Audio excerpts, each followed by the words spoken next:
Hello mga ka-Jansky, kumusta? So welcome back dito sa ating channel. So kung kayo po ay mahilig maglaro ng sugal o tumay ng loto or wala po kayo mga swerte sa mga paraffol, so pwede nyo pong gawin ang isang napakasimpleng orasyon na ito na kung kayo po ay malakas ang inyong paniniwala, kayo po ay positibo, pwede nyo po itong gawin sa kahit ano pong sugal na inyo pong sasalihan. So, ang una nyo pong gagawin mga ka-Jansky ay sa isang maliit na papel. Okay? So, yung malinis na papel. So, pwede po niyo usalin itong isang orasyon na ito. So, pwede nyo po itong isulat muna sa isang maliit na papel. Okay? And then, kapag naisulat nyo na po ito, tupiin nyo po at pwede nyo po itong bulungan. Okay? Bulungan nyo lang po ito na halimbawa kung ano ang inyong intensyon na kayo po ay panalunin sa sugal na inyo pong sasalihan.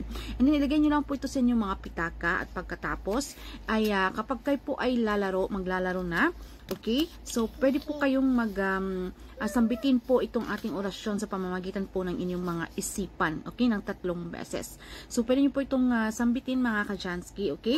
So, kinakailangan na wala pong nakakaalam na or kayo lamang po ang wala pong makakakita. So, pwede nyo po itong sambitin sa pamamagitan po ng inyong mga isipan. Kung makikita nyo po dito sa larawan mga ka-Jansky sa ating video, okay? So, pwede nyo po itong usalin ng 3 beses. So, bakit ko po ito pinalagay or pinasulat sa isang malinis or maliit na papel? Dahil ito rin po ay nakaka-attract ng swerte sa usaping pananalapi. Kung kayo po ay lagi pong kapos, kayo po ay laging gipit, kayo po ay nawawalan ng pera or meron mang perang dumating, ay agad po ito napapalitan ng paggastos or hindi po kayo nakakaipon dahil po merong mga kamalasan na nangyayari, especially po kung meron pong mga nagkakasakit sa pamilya.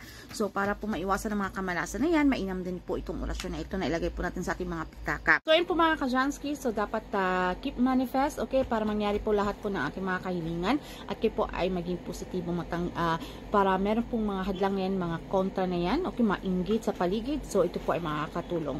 So, kayo lamang po ay aking pinapaalahanan na kapag kayo po ay maglalaro ng anumang uri ng sugal mga ka-Jansky, ito po ay isang bisyo na dapat ibalansin nyo po, okay? Wag po itong tayo po ay malulong, na tayo po ay nagkabaon-baon na sa utang, na ito na po yung ating ginagawa sa buhay. So, dapat meron po tayong trabaho, tayo pa rin po ay busy, at ito po ay inyong libangan lamang. Meron po tayong ekstrang pera. Alright? Hindi po itong tipo na, hindi po ito gagana na kapag meron po tayong pera at pambili po natin ng pagkain pero ipantataya po natin na tayo po ay nagbabaka sakali na baka po ito po ay maging triple o tayo po ay sirtehin. So, hindi po ito gagana mga ka-Jansky. Alright? So, kinakailangan na ito po ay meron po tayong ekstrang pera, ito po ay libangan at itong mga orasyon na ito ay makakatulong. So, ayun naman po mga ka-Jansky, maraming salamat sa inyong langsang pagsuporta dito sa ating channel. So, huwag niyo pong kalimutan na mag-subscribe and click the notification bell para lagi po kayong updated kung meron po tayong mga bagong upload. Alright? And then, sa mga gusto pong bumili ng mga pampaswerte, meron po tayong money oil mga ka-Jansky. Ito po ay sa anumang sugal po na inyong sasalihan, ito po ay makatulong para kayo po ay kapitan ng swerte. So, pwede po kayo mag-PM sa akin, sa aking Facebook page, Janice Kristen Vlogs. So, sa mga gusto pong umorder, itong ating money oil ay cleanse, bless, and ritualize na po mga ka-Jansky. So, mag-PM lamang po kayo. So, ayun lamang po at maraming salamat. See you again on our next one. Bye mga ka-Jansky!